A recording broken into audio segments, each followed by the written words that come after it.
Good morning. Welcome to Washington Live. I'm your guest host, Diana Rich. Washington Live is powered by KCTC. I'm joined in the studio by our producer, Nick Steffens. Good morning. And we're both wearing green. Did you consciously choose green because we have Amy Green on the show? I did. I also did. Well, not really. It was the first shirt I saw when I opened my closet, and I'm like, oh, green, Amy Green, perfect. Well, and I didn't choose it because of her name. I chose it because we're talking about 4-H, which has the green clover. And then when I was walking out the door, I'm like, Amy Green, and I'm wearing green. And this just all just I did not make the 4-H connection. I just brought the Amy Green connection. And here we are, different shades of green. I feel like we're ready for St. Patrick's Day.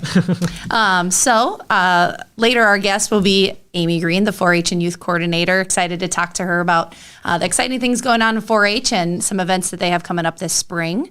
We'll jump into the weather. I did have to grab a raincoat when I came in this morning. 32 degrees and raining. So last week it was rain and snow, and today it's rain. Happens once a week. You know, we just got to have bad weather. Yeah. Reminds you how great good weather is. Are you an umbrella person? Did you bring an umbrella? We're actually talking about that. Or do you just let it rain on your head? We're actually Amy and I were talking about that before you got here, where it's like you get an umbrella and then like it's awkward getting in and out of the car with. Yes. And then you just have this wet object that you carry around with you. And so I do have a nice umbrella that I bought when I was in college. Never use it. Well, I feel like I always have all these umbrellas, and I either don't have them when I need them, or they're in the back of my car, and I'm in the front of my car, so that I'm going to get wet getting my umbrella. Exactly. And so it's just not worth it. Just doesn't work out. Yeah. So, all right. Well, jumping into local events, we have a couple things coming up this weekend. Today is Wednesday, February 22nd. So this weekend on the 25th, there's Around the Campfire, an Iowa Wesleyan variety show and mini auction at the Iowa Wesleyan University Chapel from 7 to 9 p.m. There's general admission, $10. Students are $5. And if you want more information on that, the phone number is 319-385-8021. And then in town here in Washington on the 25th is the Art of the Apron at the Washington Public Library from 10 to noon. You can join Tammy Finley for some apron history, trivia, and more. 319-653-2726. I'm kind of intrigued by apron history.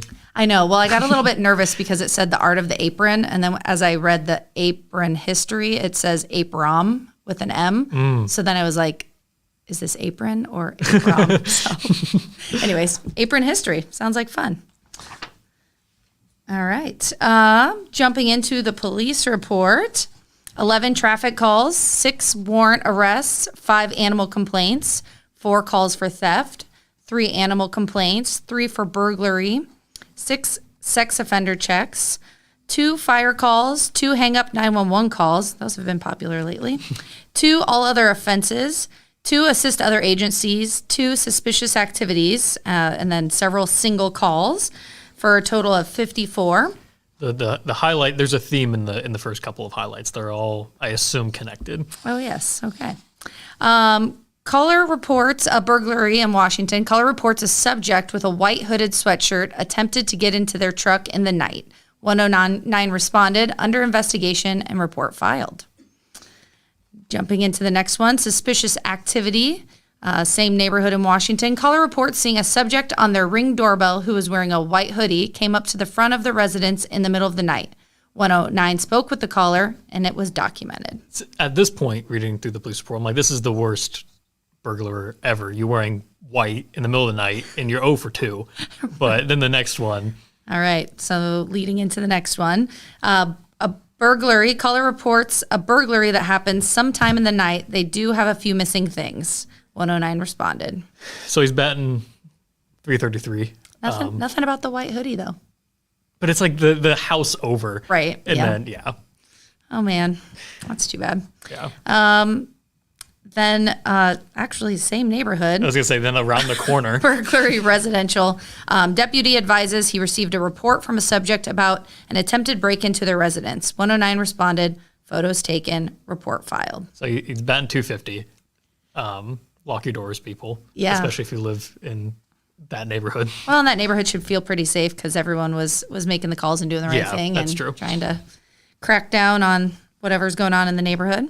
The last one was an all other offenses call in Wellman. Caller reports his gun discharged while he was cleaning it. No one was injured. He just wanted to make the law enforcement aware in case a neighbor called in after hearing the sound. 929 was advised for documentation purposes. Unload the gun before you clean it. I feel like that should go unsaid. What an honest person, though. It is good that he called in and they're like, someone's firing off, because then everyone's on edge going into that situation. So I'm glad that's probably the smart thing to do. Yeah. The first smart thing to do would be unload the gun before you clean it. Yes, that was a good little public service announcement you just gave there for sure. Definitely unload the gun before you clean it. So, all right, that's all we have for police report. We'll head into commercial break and talk to Amy Green about what's going on with 4-H.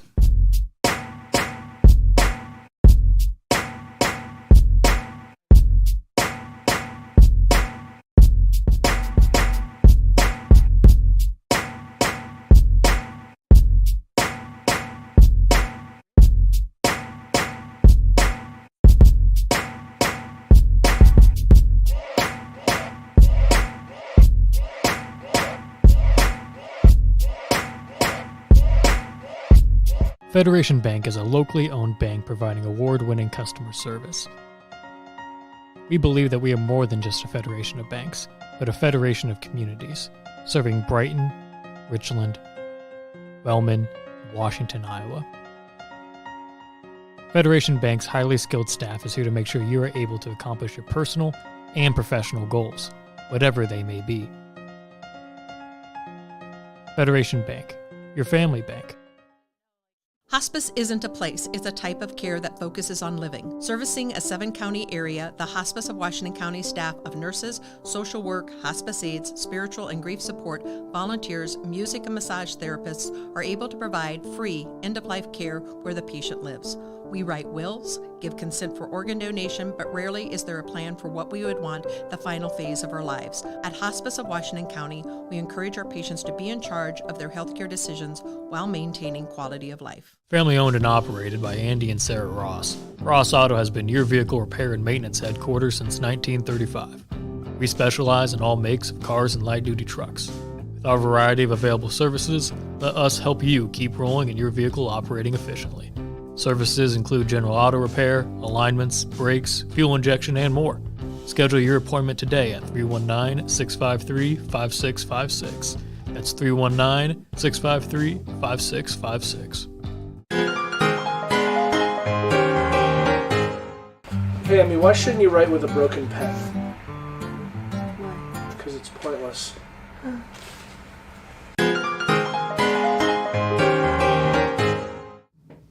Welcome back to Washington Live. I'm your guest host, Diana Rich, joined in the studio with 4-H and Youth Coordinator Amy Green. Good morning. Hello, Diana. Looking sharp and green.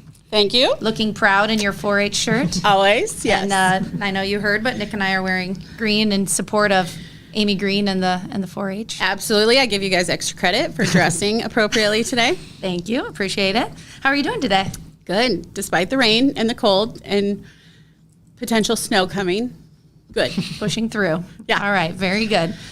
So I guess let's start by, how do people get involved with 4-H if they're interested, and what's like the season? Lots of like sports have seasons. Is it like the school year, or what does that look like for 4-H? Yes. 4-H is a national, worldwide program. So these are not things that we set up in Washington County, but our 4-Hers are 4th through 12th graders.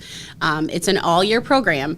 We start our new year traditionally in September and October, but we take new members all the time because we want people to get involved at any point when their life potentially allows. We also, however, have a program that is an all-year program called Clover Kids, and that's for kindergarten to 3rd grade. So there's something for kids K through 12th grade through our doors with Extension and 4-H. But 4-H is about kind of long-term relationships and long-term learning at a club experience. And so when we talk about joining, kids would pick a club from their community. They meet with that club once a month traditionally for an hour, 2 hours, and they do a variety of activities with the other kids in the club. And so it's just a place for kids to connect, try new things, experience new things, go on trips, meet people.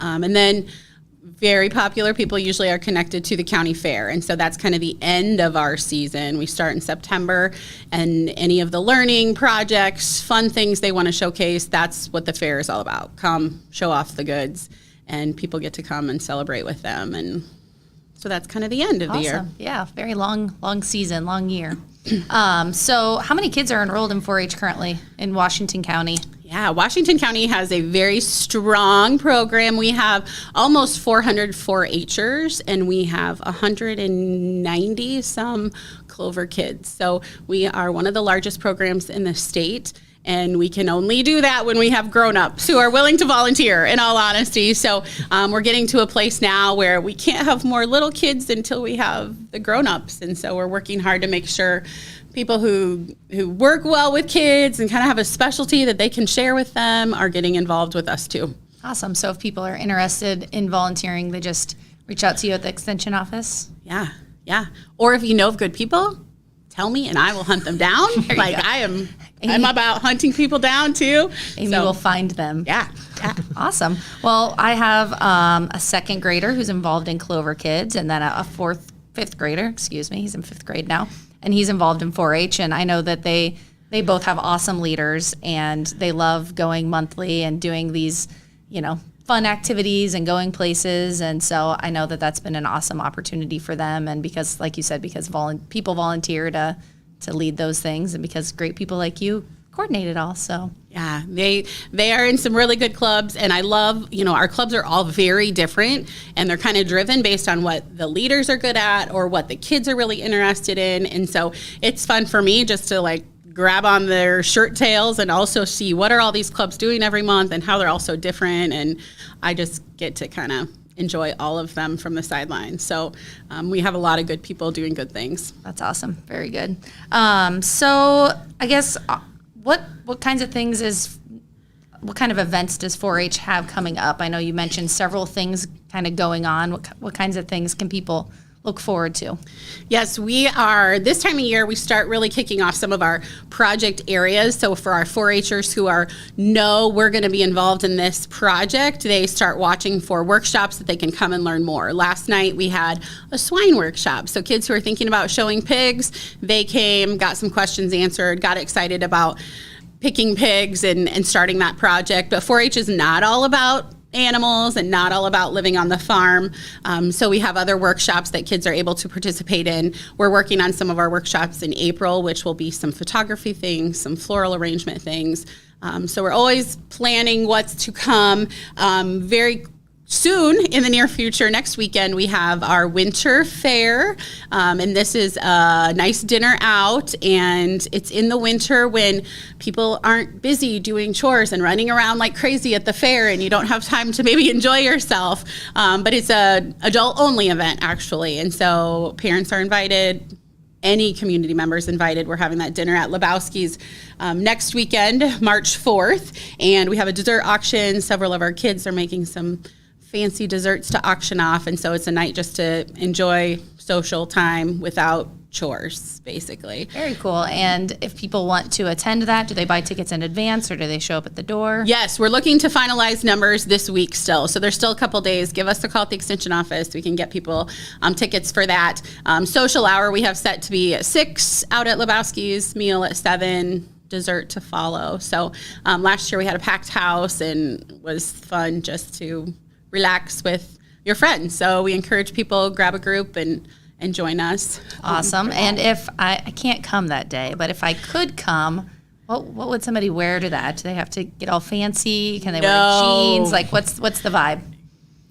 Lebowski's vibe. Okay.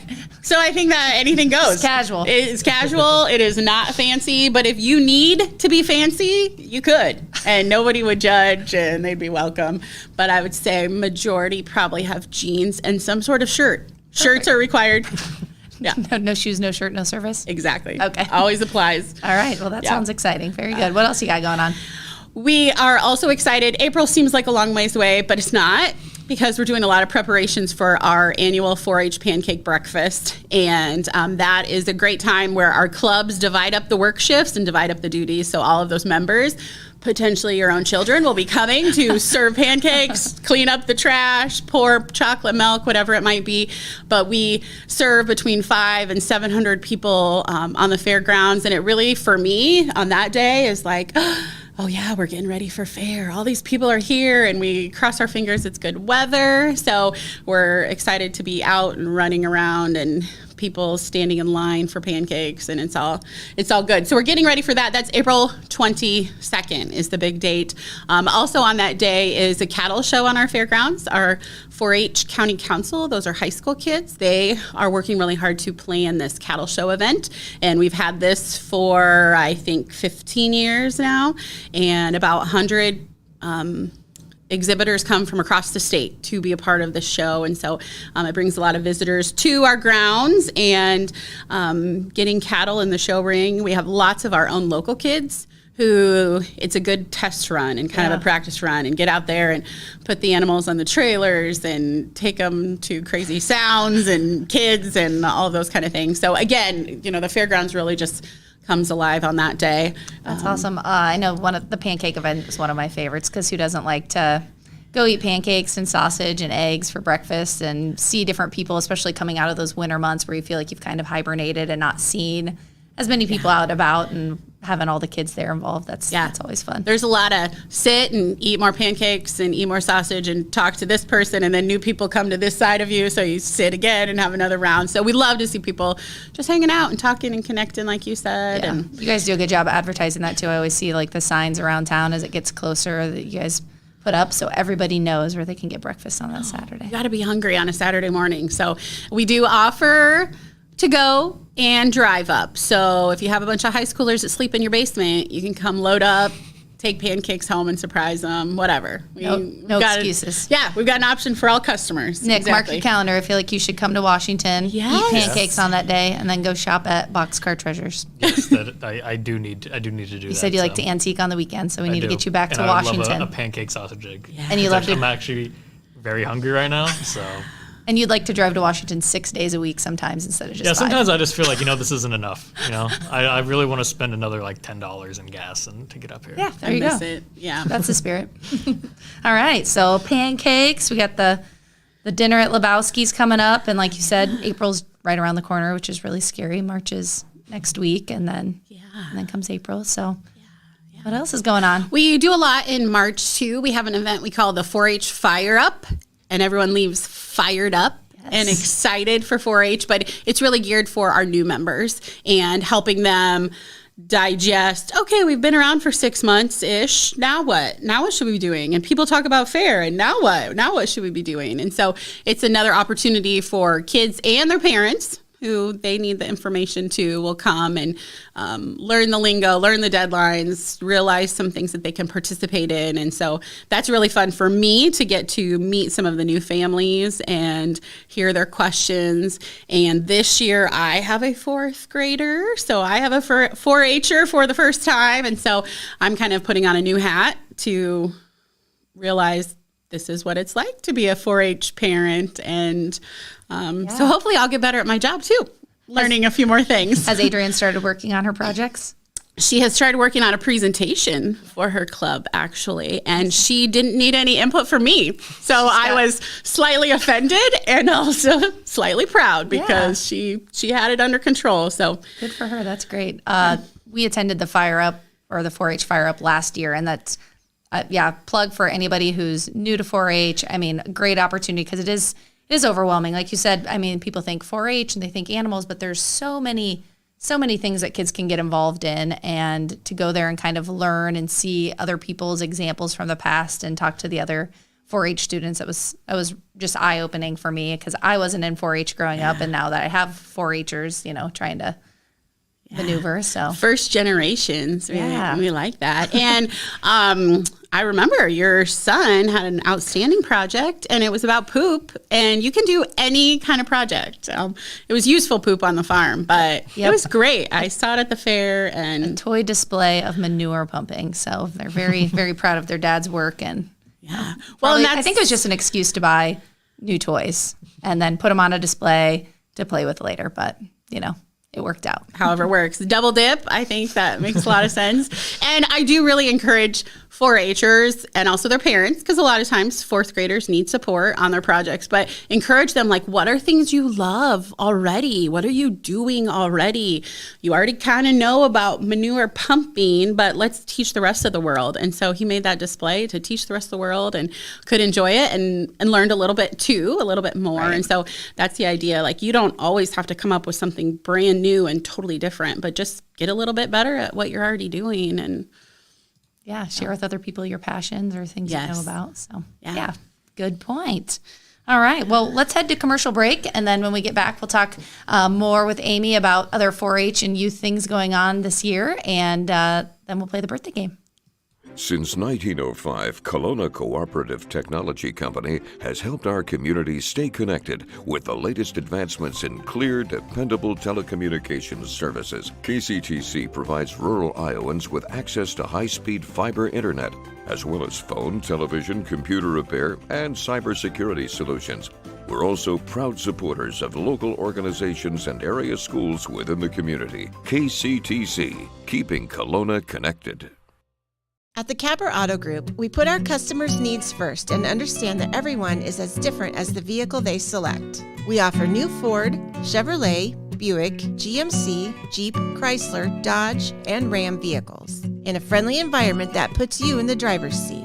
When it comes to service, we maintain factory-trained technicians and competitive pricing. The Capper Auto Group still believes that service after the sale provides the best customer experience. Come see the Capper experience for yourself.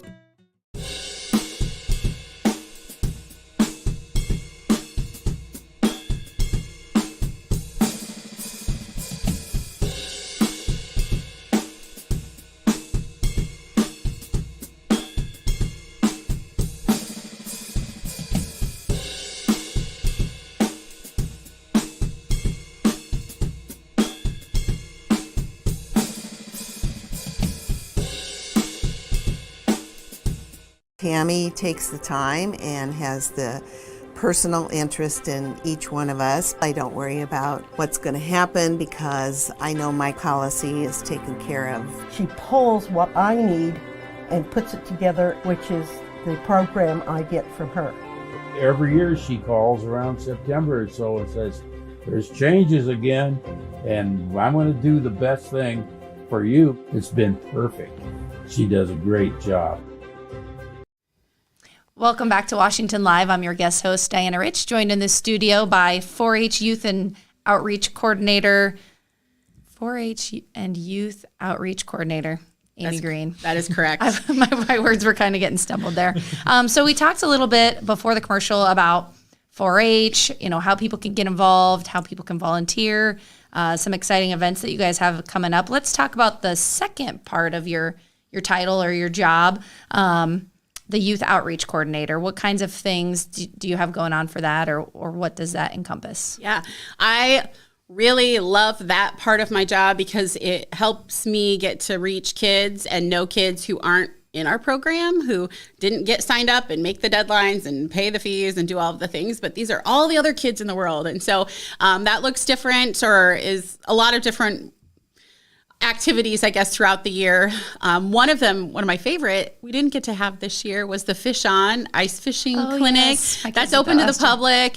And we do it in partnership at Mar Park. This year, we had like a heat wave in January and it melted all the ice, and so we weren't able to do it. But that's an example of kind of an event where the public is welcome to come and sign up and learn some new skills from us. And so we're hoping that we can do that again in the future. But we also just hosted our father-daughter dance, a traditional kind of annual event that we have done where tons of kids who are not in our program yet and their families get to come and make a lot of memories. And so that's great. Those are individual events that we host for some of the general public, but then part of my job is having some great partnerships with the schools. And I go in to Stewart Elementary. I get to visit kindergarten and first grade classrooms once a month with a program that's called Try Day, and it used to be called Pick a Better Snack, but it is now Try Day, and we try new fruits, try new vegetables, learn about that fruit or vegetable, how it's grown, how to buy it in the store, frozen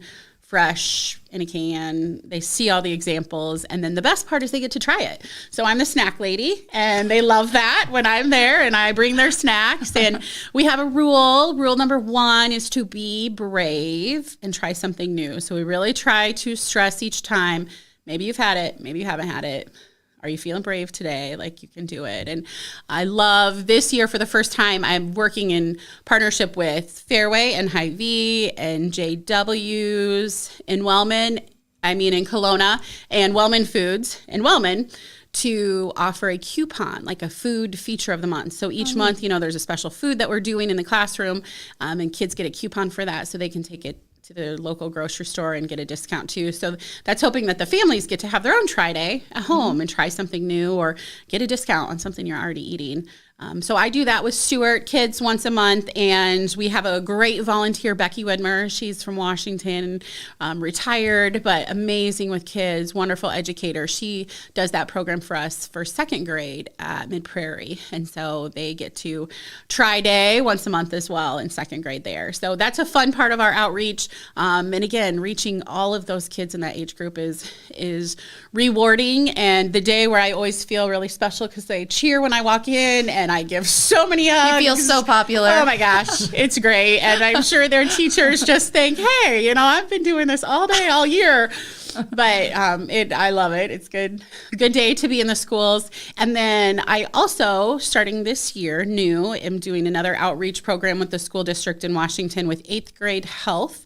And I go in on Wednesdays, Wellness Wednesdays, to focus on mental health. The program is called Mindful Teen. It comes from Iowa 4-H, and it's just helping kids recognize, what is my emotion right now, and why am I having this emotion, and what should I do with it? And there is no right or wrong answer to any of those questions, and we want them just to kind of help digest all of the things that happen at middle school and beyond and in life. And the curriculum is really great for all ages, but we're hoping to give these 8th graders some tools for 8th grade, but tools that they'll carry into the high school with them. And that I worked with one class section this fall, and I will be in the spring classrooms, I think 4 or 5 of them, 4th term. So very excited about that reaching older kids. And on my first day, they did ask me if I was bringing snacks. So they still knew I was the snack lady.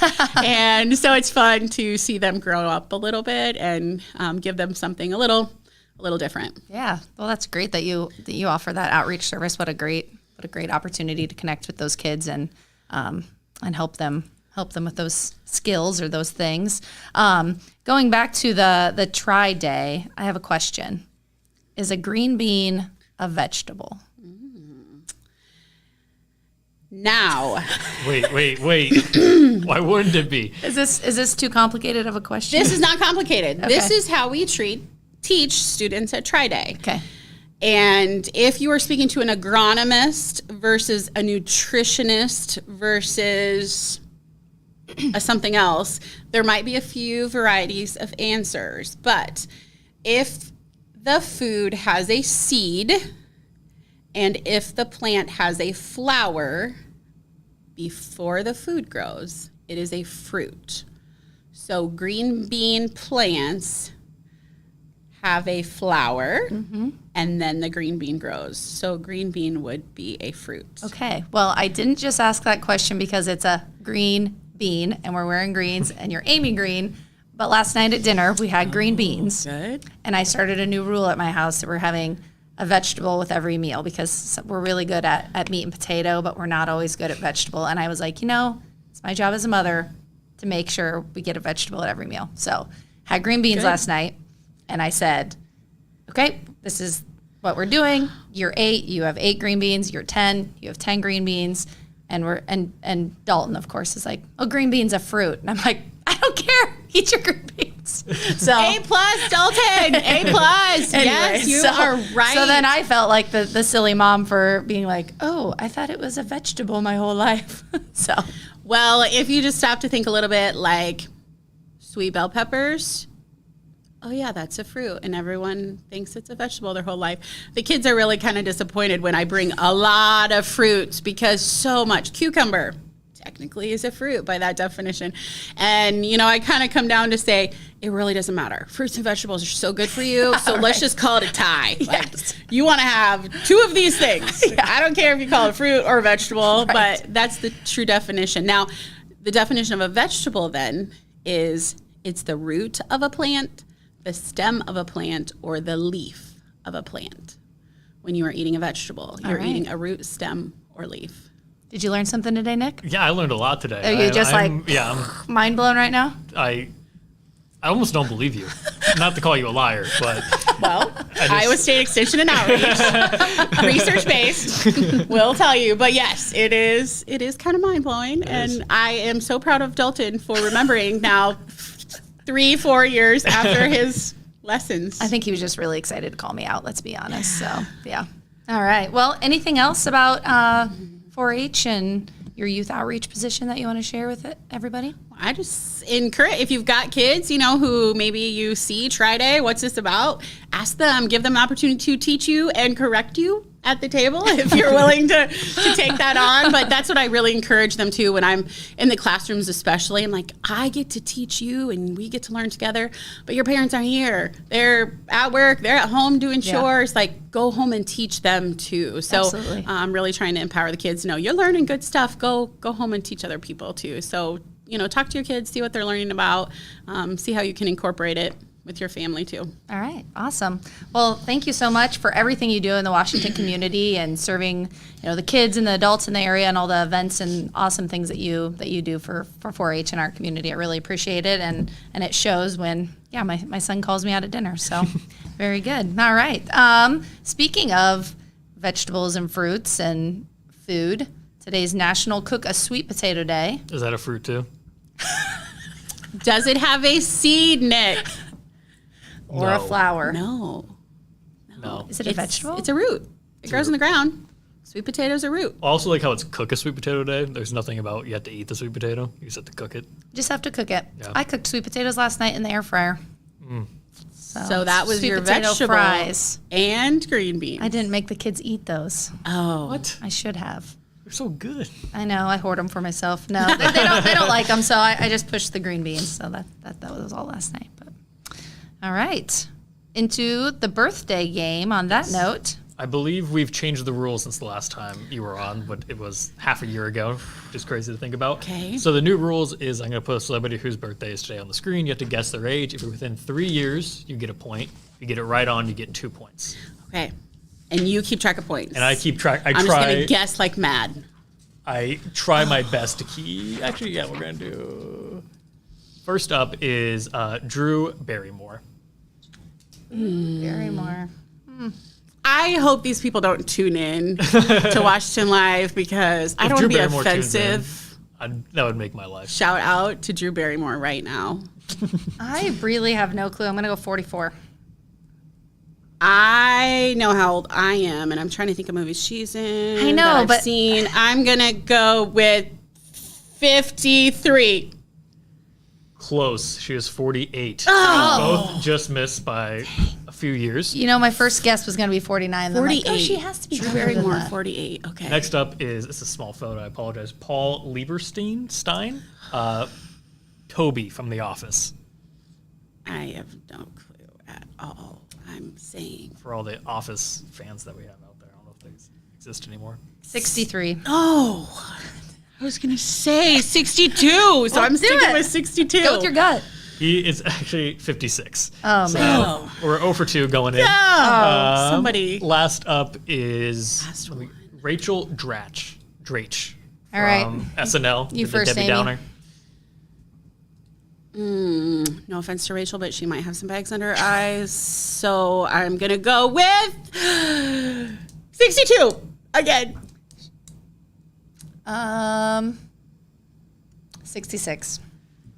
I think this might be a Washington Live first where no one got any points. She is 57. No one got a single point. Nice work. Wow. Is there a prize for that? No. No prize. Double losers. All right. All right. I'll lose with you. Thanks. Yeah, fun time.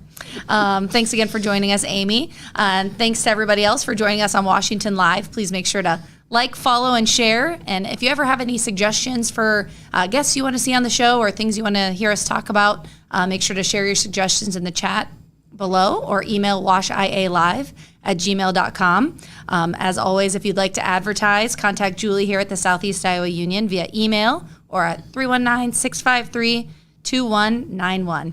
I'm your guest host, Diana Rich, and we'll see you next time.